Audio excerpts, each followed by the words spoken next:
The next stage of the process is at the trade show, during the actual show itself. Executives, just like yourself, when they go to a trade show, I guarantee you they are not thinking primarily of talking to their vendors. They are absolutely, as you would and as you are, thinking about talking to your customers. But what's going to happen at the trade show, maybe 30 minutes or so prior to an executive scheduled time to appear on your radio show, your trade show radio show, you'll have a representative of your company or yourself will escort that executive from his or her own booth through the cavernous trade show hall to your booth where the event is going to happen, where this cool trade show radio experience is going to happen. You're making a sales call through that whole walk. Now you're talking about things of interest to that executive, what that executive is going to be talking about, the value, the new event, the new product, whatever it is. It's all focused on your customer, Sales 101. So there's that bonding experience there, building on the pre-show conversations.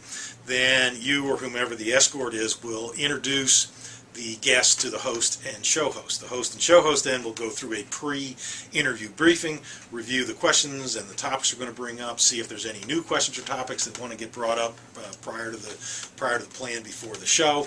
Put the headset on the exec, so they're sitting there looking at the soundboard and microphones and headsets and loudspeakers and people taking pictures. There's a lot of buzz. You see a little discomfort. In fact, with the most hard-nosed execs, it's amazing how uncomfortable they get during that pre-interview briefing when they realize, holy smokes, this thing's for real. Then the music kicks in, the introductory music and the body language always kicks in a little bit. And then we have a conversation.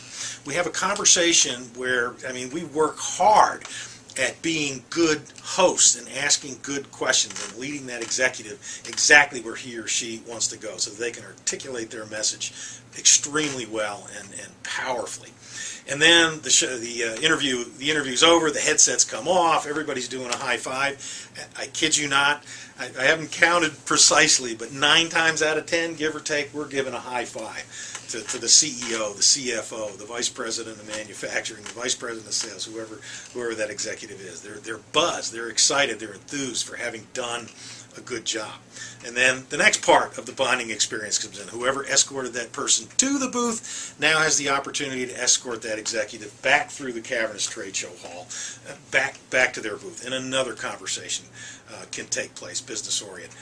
Quite often, instead of the immediate leave the booth and go back, it's, hey, sit down, let's have a cup of coffee, let's have another conversation. So there's another piece of that relationship building exercise, really 3 big chunks of it during the trade show itself, going to the booth, the interview itself, and then the walk back from the booth, maybe accompanied by a meeting.